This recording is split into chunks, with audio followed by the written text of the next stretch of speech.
Hey guys, welcome back to MMA Library. Today in MMA and UFC news, in a recent interview with BT Sports, Francis Ngannou gave some insight on when we might see him return to the octagon. Here's the clip. I'm backstage with a heavyweight champion of the world, Francis Ngannou. That smile, unmistakable, my friend. First and foremost, how's the injury? How's the knee? How's the recovery going?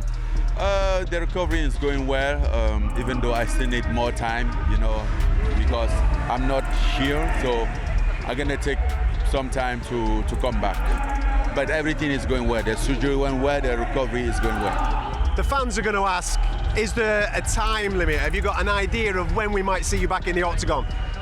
Nobody really has a control on it. It's an injury, so it's gonna depend on how fast he heals up.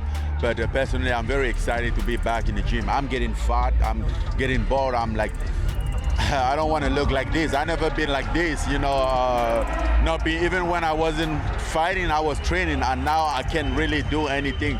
So I'm very excited, but at the meantime, I want to give myself my body a time to recovery, so I don't re-injure again. Francis, you are not fat. I'm telling you now. I am fat. Don't fool me. In a recent video uploaded to social media, Luke Rockhold spoke about his recent decision to retire. Here's what Rockhold had to say. Sometimes I struggle back and forth thinking how I'm going to approach this, but too many people hide behind their words. Not how they really feel, but I want to retire.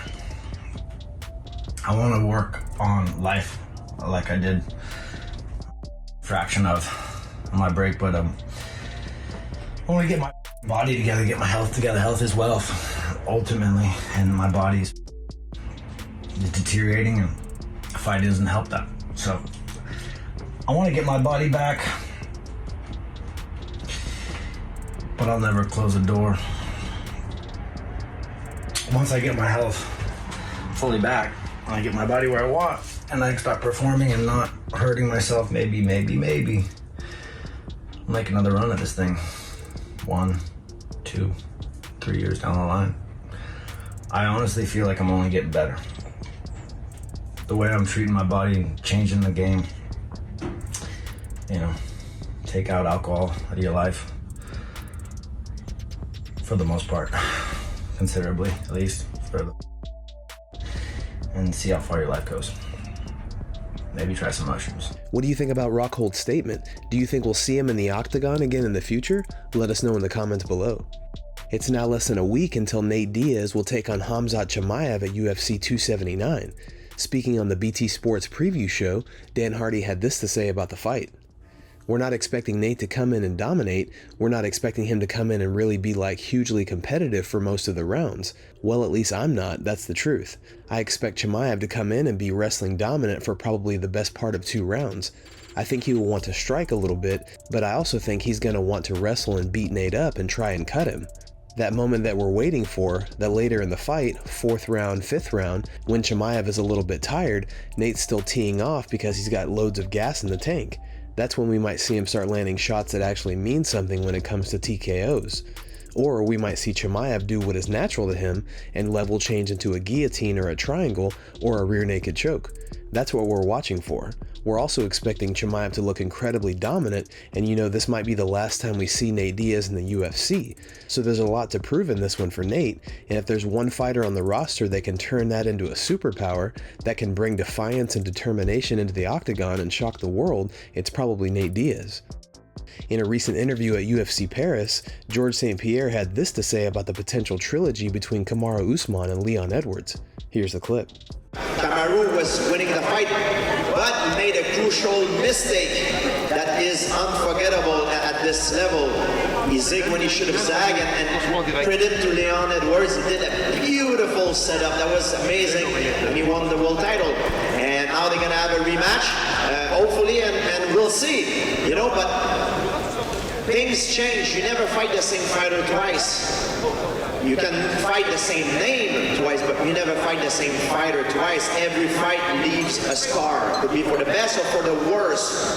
And after a loss, very often we see fighters that a loss can affect their confidence. And a confidence is very important for a fighter, because you can have all the skills in the world, but if you don't have confidence, it's like someone who has a lot of money in his bank account but no way of accessing it. So for the magic to happen, you need the skills and the confidence.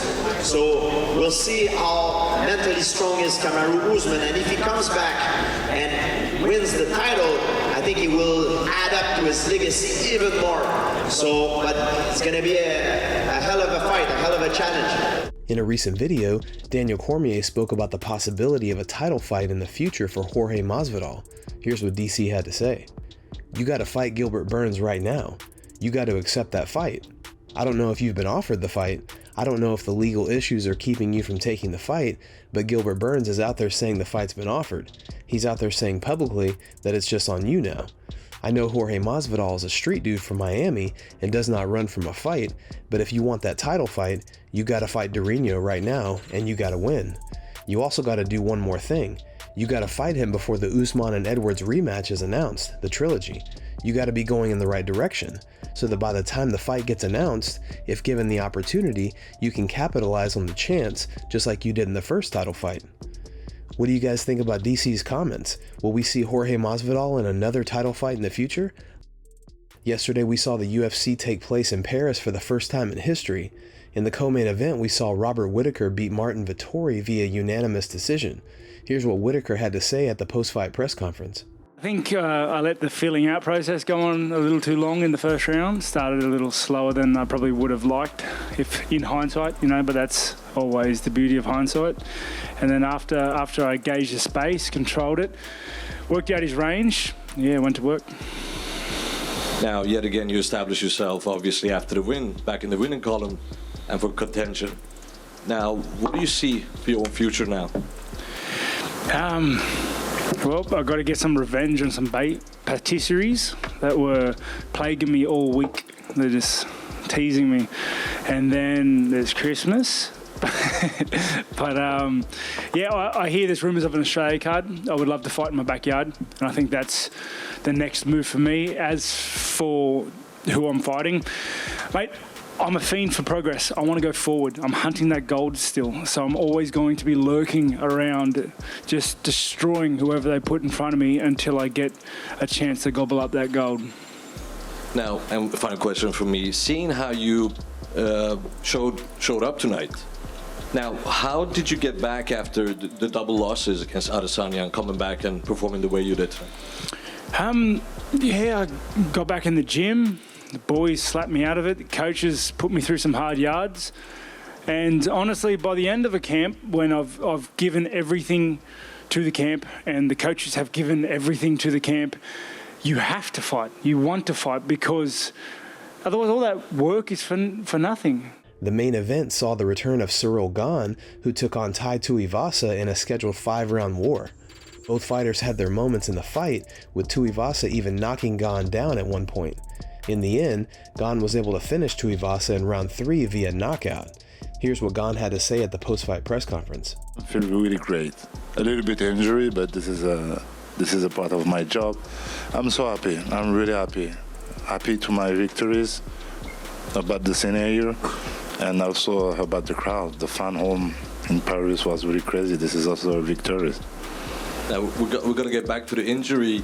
Was this, other than the injury, obviously a dream, fighting in front of your home crowd and winning the way you did? I don't understand the question. We're gonna get back to the injury, but first I just want more of your feelings about the fighting historic UFC's back in front of your home crowd. The first time in Paris, this is historic. First, because to have my name on it, this means a lot. And after, because I think nobody expected this from the fan of France. So that's why I'm really surprised, and I'm so happy about that. This look like a victory, really. Now, what is the impact, do you think, from your point of view as a professional MMA fighter, that the UFC finally enters France? What does it mean for French MMA? A lot, because this is going to put a little bit more light. You see, the French fighter need to shining a little bit more, and to have the UFC in Paris. Look, a great example, William Gomis, the second fight of the French fighter. he signed in just because he's a French guy and he was there, and because it was Taylor Lapillus was injured, so he jumped in. So this is a chance to have the UFC in Paris. This is a real chance. Thanks so much for checking out the video. If you like the content we do here on this channel, don't forget to like and subscribe to MMA Library for all the latest MMA and UFC news. We'll see you in the next video. See you.